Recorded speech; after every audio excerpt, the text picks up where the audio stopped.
In 2017, Japan was gripped by a chilling mystery.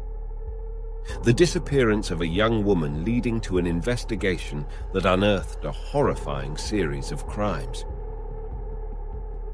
This dark tale unfolded in Kanagawa Prefecture, nestled within the bustling Tokyo metropolitan area, with the city of Yokohama at its core. The central figure of this tragic narrative was 23-year-old Tamura Aiko from Hachioji City. Her family, comprising her parents and an older brother, was plunged into despair by her sudden vanishing. Tamura, a quiet and socially reserved individual, had left school after junior high and lived with her mother following her parents' divorce. Tragedy struck in May 2017 when Tamura lost her mother to illness, a devastating blow that sent her spiraling into mental health challenges. Diagnosed with schizophrenia, her condition deteriorated, necessitating care in a psychiatric facility. Despite the physical distance, her brother kept a lifeline of support through social media, offering words of comfort and hope. But in October 2017, Tamura mysteriously disappeared. During the frantic search, her brother uncovered a string of crimes that sent shockwaves throughout Japan. The fate of Tamura and the other victims became a pressing, haunting enigma, begging for resolution in this unnerving chapter of Japan's criminal history.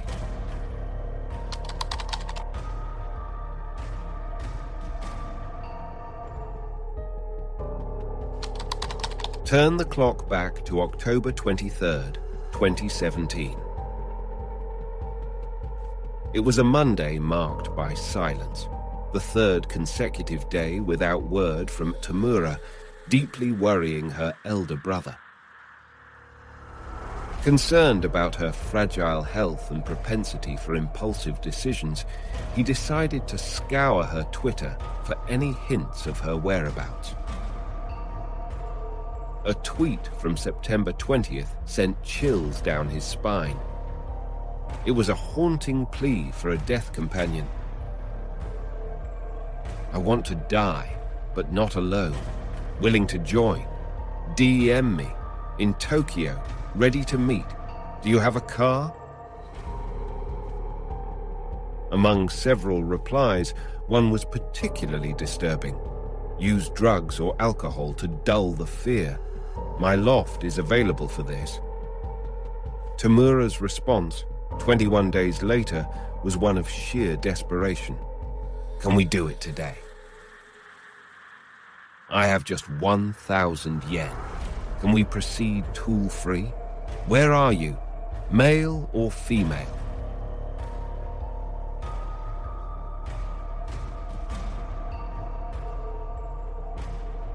These exchanges set off alarm bells for her brother, fearing a sinister encounter.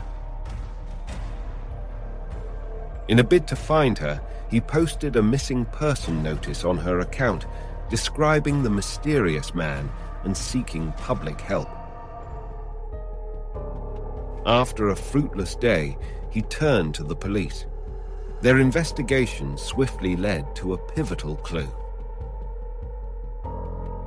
Tamura was last seen at Hachioji Station at 13:45 on October 23rd, accompanied by a man in his mid-20s, distinguished by shoulder-length black hair and a slender build. They were tracked traveling from Hachioji to Machida Station, then taking the Odawara line to Sobudaimai Station in Zama City, a significant distance from her home. By 14:04, they had arrived. By 7 p.m., they had both disappeared from the station. The case took a turn when an internet user who had interacted with the man contacted Tamura's Twitter with information. They arranged a meeting with the man for October 30th at Sobudaimai Station. Anticipating danger, the police advised the woman not to go and sent undercover officers instead, Tamura's brother in tow. That afternoon, the surveillance team identified a man matching the description from the footage, seemingly waiting for someone. With caution, they followed him to a nearby 2-story boarding house, a mere 750 meters from the station. The man ascended to his room with the police in pursuit. Greeted by a repugnant smell upon knocking on his door, they were met with a grim sight as the door swung open. Tamura's brother spotted her white bag inside. Upon questioning about Tamura, the man chillingly gestured towards an icebox, suggesting her presence within.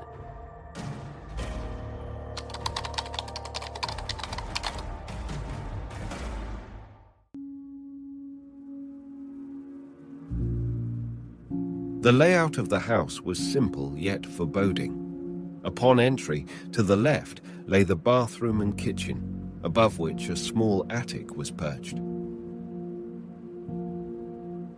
The living room, where the grisly discovery was made, was situated in this immediate area. The police discovered 8 boxes, and upon opening a freezer directed by the apprehended man, they uncovered an appalling scene. Hidden beneath layers of cat litter, human heads and various bones were found, the remains of those who had been missing for days. A rapid inspection of the 8 boxes in the living room revealed that 7 contained dismembered human bones, while the 8th was a chaotic pile. The man was swiftly restrained, and a significant number of police officers were deployed to the scene, commencing an official investigation. At the crime scene, apart from a box with toxic substances, the remaining 7 boxes held a total of 9 human heads and 240 bone fragments amidst a pervasive stench of decay. The police also found a saw, scissors, a rope, and a series of other incriminating tools, along with several pairs of shoes and leather wallets in a blood-stained bathroom. The forensic examination determined that among the 9 victims, 1 was male. All had been dismembered, and their causes of death were yet to be ascertained. The most recent passing was less than 2 weeks prior, and the oldest approximately 3 months. Outside the house, as news spread, a crowd, including numerous journalists, gathered. The police covered the crime scene with blue tarps. Neighbors, questioned by the police, reported no unusual noises attributed to the proximity of the railway. However, many locals had noted a foul odor since a man moved into the 2nd floor of the building. By November 9th, 2017, 16 days after the incident, police identified the 9 victims through DNA matching. These included Miura Mizuki, a 21-year-old office worker from Atsuge, Kanagawa Prefecture, 15-year-old high school student Hongye Ishihara from Komatsuga District, and others aged between 17 and 26, many with mental health issues.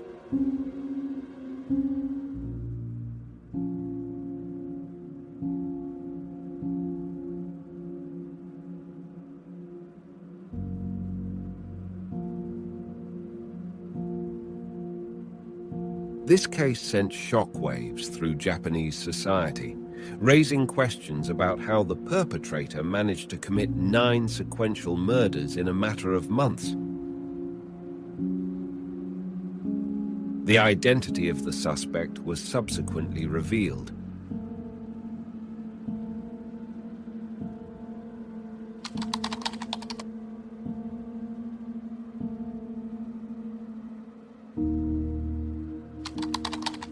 Takahiro Shiraishi, born in October 1990 in Zama City, emerged as a central figure in a series of chilling incidents. At 27, unemployed and residing just 2.8 kilometers from his family home in Komatsu-ha, Zama City, his life trajectory was shadowed by complexity and darkness.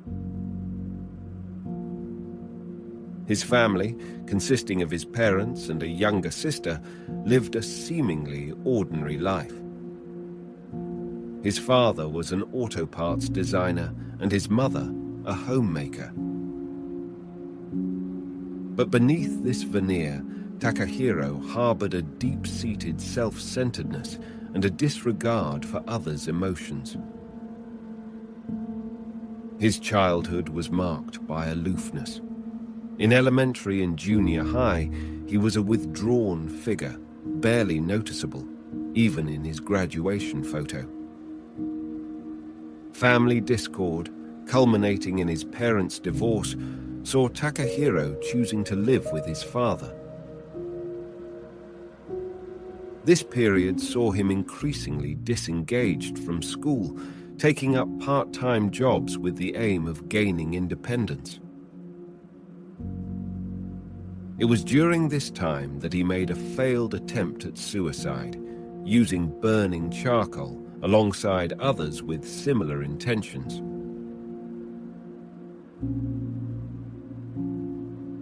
Post-high school, Takahiro found employment at a supermarket, where he was noted for his work ethic and skills.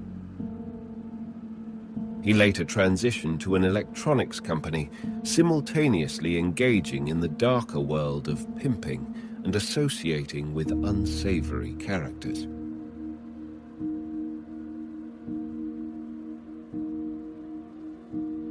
In August 2012, at 22, Takahiro ventured into Tokyo's notorious Kabukicho district, a hub of adult entertainment. He took a job recruiting women for a local establishment, earning a substantial income of up to 300,000 yen, about $2,200, monthly, inclusive of referral fees and commissions. Despite this, his extravagant lifestyle left him with little savings. February 2017 marked a turning point when Takahiro was arrested in Kabukicho for trafficking a girl, resulting in a 14-month suspended sentence and 3 years of probation. During probation, he briefly worked for a logistics company before returning to Zama, Kanagawa Prefecture. Back home, Takahiro's life became one of seclusion, spending days in a darkened room, immersed in the online world. In Japanese culture, such withdrawal is not uncommon, stemming from various societal pressures. Japan, with a tragic statistic of 70 suicides daily, predominantly male, has the highest rate globally. Takahiro tapped into the dark undercurrents on Twitter, where discussions of death and suicide were rampant. He created 5 Twitter accounts, 1 for public discourse on these morbid topics, and 4 for private interactions. He skillfully manipulated these platforms to connect with vulnerable individuals. From this moment, Takahiro Shiraishi embarked on a heinous journey, exploiting the vulnerabilities of those in despair, setting the stage for his eventual descent into murder.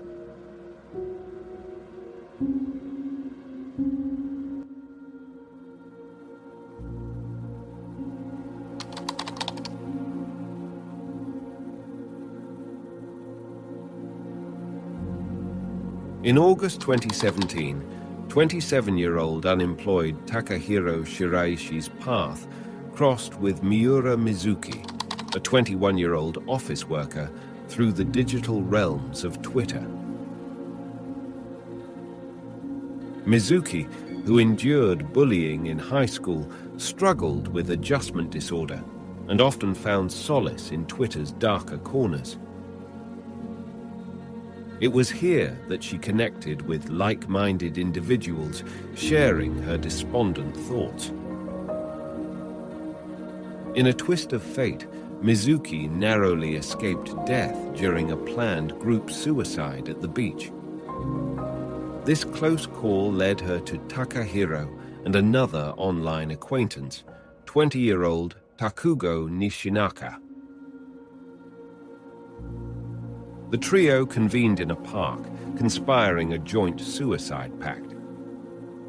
However, Nishinaka, after a moment of introspection, chose to step back from the brink, opting for a renewed lease on life. Mizuki, rattled by Nishinaka's withdrawal, informed Takahiro she too would not proceed. Nonetheless, over time, Takahiro cultivated a close online rapport with Mizuki, discovering her significant savings. Viewing her as both a romantic and financial target, he meticulously laid out a diabolical plan. Takahiro began amassing tools, a saw, rope, and leased a room near Sobudaimai Station, later infamous as the site of his grisly acts. Its affordability and lack of surveillance rendered it a haven for his criminal intents. Under the guise of needing a deposit for the apartment, Takahiro enticed Mizuki into paying 510,000 yen, about $3,600. 3 days after moving in, he orchestrated a meeting with her at the apartment.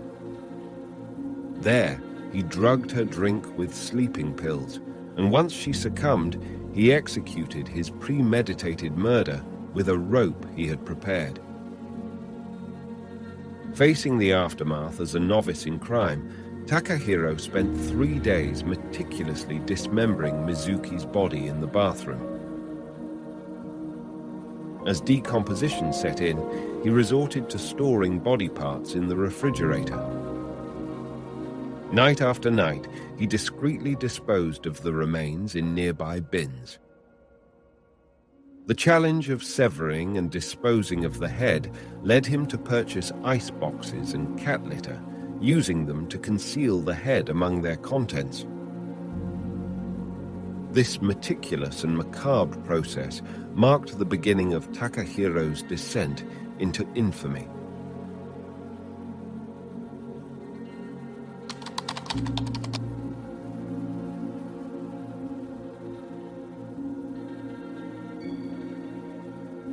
On August 28, 2017, Takahiro Shiraishi's grim sequence of crimes continued, this time ensnaring 15-year-old student Hongye Ishihara. Ishihara, a reserved girl who enjoyed connecting with new friends online during her junior high years, frequently found herself at odds with her mother about her studies. After a particularly intense argument, she fled from her home. It was during this period of vulnerability, while scouring social media, that she encountered Takahiro. Following his established modus operandi, he enticed her to his apartment, where he replicated the same ruthless actions he had inflicted on his previous victim. The mysterious vanishings of Mizuki and Ishihara set off alarm bells for their families, who quickly alerted the authorities. Investigations pointed to a chilling coincidence. The last traces of their mobile phones were near Sobudaimai Station in Zama City. Despite thorough searches in the vicinity, the police unearthed no leads. Takahiro, cloistered in his apartment, remained undetected and beyond suspicion.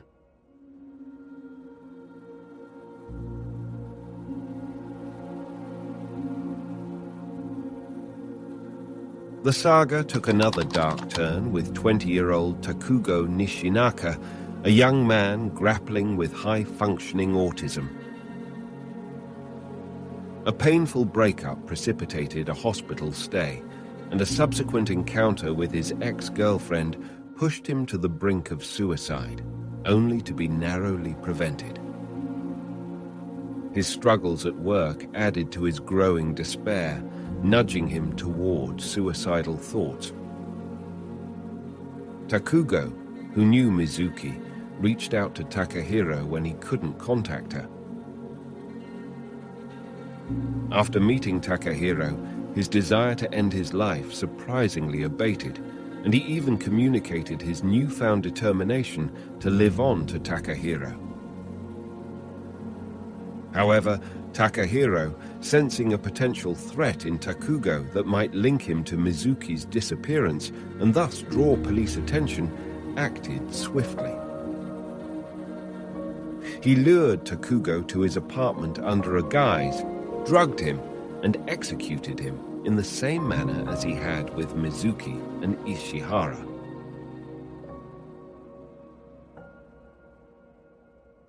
With 3 victims now within the confines of his apartment, the odor of decay became overpowering. In a desperate attempt to mask the smell, Takahiro tried cooking the remains, but the stench persisted. Neighbors, although aware of the foul smell, attributed it to a nearby sewer and did not probe further, unwittingly allowing Takahiro's heinous acts to continue unchecked.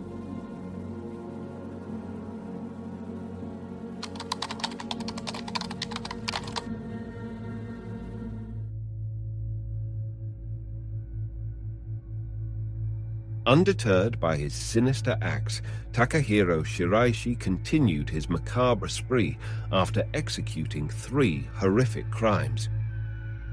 He soon found a romantic partner online who, unaware of his dark deeds, moved into his apartment with him.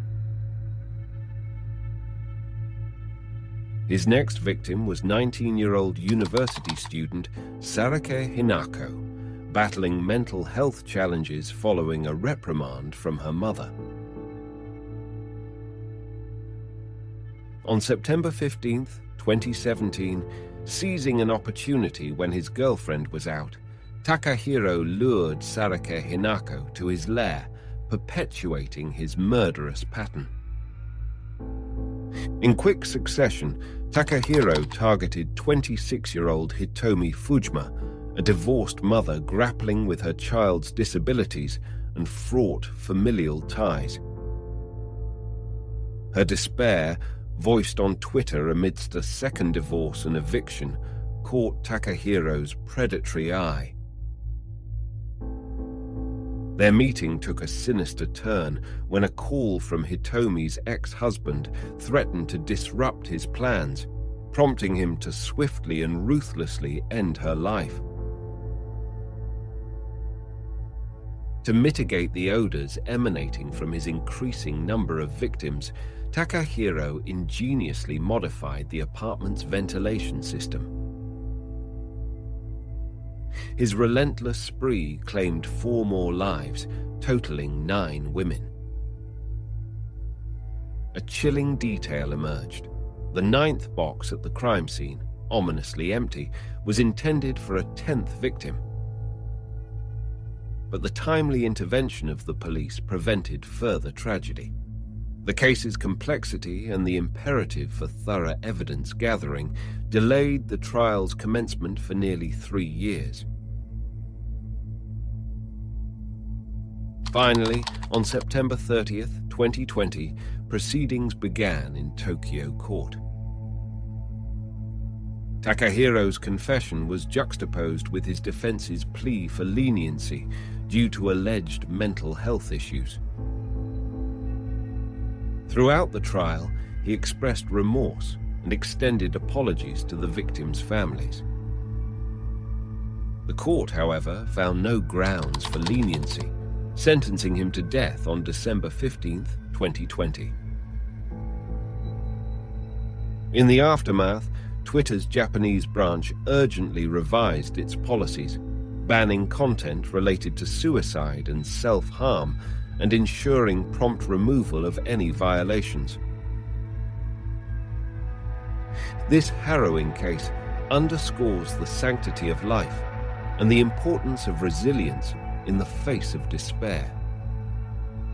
It reminds us to seek help and support in our darkest moments, for circumstances can and do change. This video concludes our exploration of this tragic tale, but the lessons it imparts remain. Until we meet again in future videos, goodbye, and remember to cherish every moment of life.